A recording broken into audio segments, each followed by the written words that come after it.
കാര്യം പറഞ്ഞുതരാം. അമ്മായി വന്നിരുന്ന് കുത്തിയിരുന്ന് ഭയങ്കരമായിട്ട് ചിരക്കുന്നതൊക്കെ കേട്ടായിരുന്നു.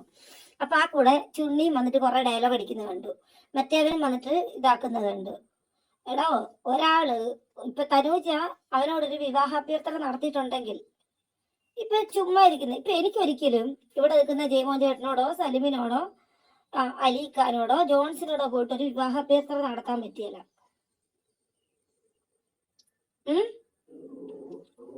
മനസ്സിലായോ? അനുചേച്ചിനെ പറയാം. അനുചേച്ചിക്ക് ഇപ്പം ഇവിടെ നിൽക്കുന്ന ഒരാളോട് പോയിട്ട് ഒരു വിവാഹാഭ്യർത്ഥന നടത്താൻ പറ്റുമോ? അനുചേച്ചി പറ്റുമോ? ഇല്ലല്ലോ. എന്തുകൊണ്ട്? അപ്പൊ ആ രീതിയിൽ നിന്റെയൊക്കെ പെരുമാറ്റം കൊണ്ട്, നീ ആ രീതിയിൽ പെരുമാറിയത് കൊണ്ട് മാത്രമാണ് അങ്ങനെ ഒരു സംഭവം അവിടെ നടക്കുന്നത്, അങ്ങനെ അഭ്യർത്ഥന നടത്തുന്നത്. അതുകൊണ്ട് അത് ഹസ് കൂടെ ഉള്ളത് കൊണ്ട് മാത്രല്ലടി. കാരണം ഇവര് നമ്മളോട് ആ രീതിയിൽ ഇടപെടണം. മനസ്സിലായോ?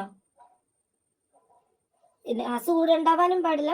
പിന്നെ പോരാണ്ട് അങ്ങനെ പറയാനുള്ള ധൈര്യം വേണമെങ്കിൽ ഈ പെണ്ണുങ്ങളും ആണുങ്ങളും ഒരു പണിയുമില്ലേ അല്ല അല്ലെങ്കിൽ ഭർത്താവ് അല്ല ഒരു വ്യക്തിയോട് നമുക്ക് അങ്ങനെ സംസാരിക്കണം, ആ ഒരു രീതിയിൽ നമുക്ക് സംസാരിക്കണമെങ്കിൽ ആ വ്യക്തിയുമായിട്ട് അത്രത്തോളം അടുപ്പവും അങ്ങനെ ഒരു കാര്യം ചോദിക്കാനുള്ള ഒരവസരം ആ വ്യക്തികൾ അങ്ങോട്ടും ഇങ്ങോട്ടും അടുപ്പം ഉണ്ടായിരിക്കണം. അല്ലേ? ആ ഓപ്പോസിറ്റ് നിൽക്കുന്ന വ്യക്തി അതിനുള്ള ഒരു സാഹചര്യം ഒരുക്കി കൊടുക്കണം. എന്താ പറയുന്നു? അങ്ങനെ തനൂജയ്ക്ക് നിന്നോട് സംസാരിക്കാൻ പറ്റണമെങ്കിൽ അതിനുള്ളൊരു സിറ്റുവേഷൻ നീ അവിടെ ഒരുക്കി കൊടുത്തിട്ടുണ്ടാവുമല്ലോ. ചുമ്മാതെ അല്ലല്ലോ. ഓർത്തില്ലേ? ആയിരുന്നല്ലോ. അതെ, അങ്ങനെ ഒരു സിറ്റുവേഷൻ അവിടെ ഉണ്ടാക്കി കൊടുത്തു ചെങ്ങായി. എന്നിട്ട് ഓക്കെ ഓക്കെ ഓക്കെ ഓക്കെ അപ്പം അങ്ങനത്തെ ഒരു സിറ്റുവേഷൻ ഉണ്ടാക്കി കൊടുത്താലേ ഓപ്പോസിറ്റുള്ള ആൾക്കാർ പ്രൊപ്പോസ് ചെയ്യുള്ളൂ, അല്ലേ? ഏത് രീതിയിലുള്ള പ്രൊപ്പോസ് ആയാലും നിങ്ങൾ എപ്പോഴും നിങ്ങളുടെ പെരുമാറ്റം ശ്രദ്ധിക്കണം. മോശമായ എന്തെങ്കിലും പെരുമാറ്റം നിങ്ങളുടെ സൈഡിൽ നിന്ന് വന്നാൽ മാത്രമേ ഓപ്പോസിറ്റുള്ള ആൾക്കാർക്ക് അങ്ങനെയൊക്കെ ചിന്തകൾ വരുള്ളൂ. അങ്ങനൊരു കാര്യം ചോദിക്കണമെങ്കിൽ ആ വ്യക്തികൾക്ക് അങ്ങോട്ടും ഇങ്ങോട്ടും അങ്ങനത്തെ ഒരു അടുപ്പം ഉണ്ടായിരിക്കണം, അല്ലേ? ഓപ്പോസിറ്റുള്ള വ്യക്തി അതിനുള്ളൊരു സാഹചര്യം ഉണ്ടാക്കി കൊടുക്കണം. അതാണ് മെയിൻ. അങ്ങനെ തനൂജയ്ക്ക് നിന്നോട് സംസാരിക്കണമെങ്കിൽ അതിനുള്ള സിറ്റുവേഷൻ നീ ഇവിടെ ഉണ്ടാക്കി കൊടുക്കണമല്ലോ. ചുമ്മാ അതൊന്നും അല്ലല്ലോ, അല്ലേ? അപ്പം നമുക്ക് പോയിന്റിലേക്ക് വരാം.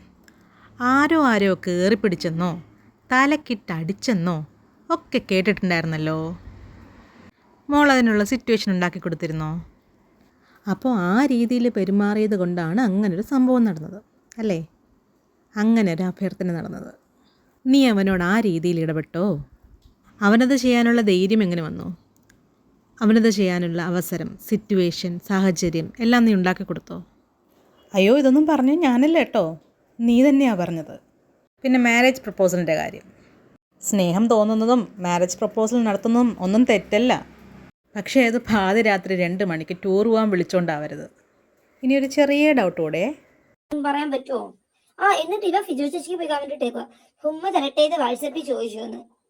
അതാടാ, നീ അവിടെ പോയി ചോദിച്ചാൽ അവര് തരുവോ നമുക്ക്? എന്ത് തേങ്ങയാണ്, നിനക്ക് നാണമില്ലേ?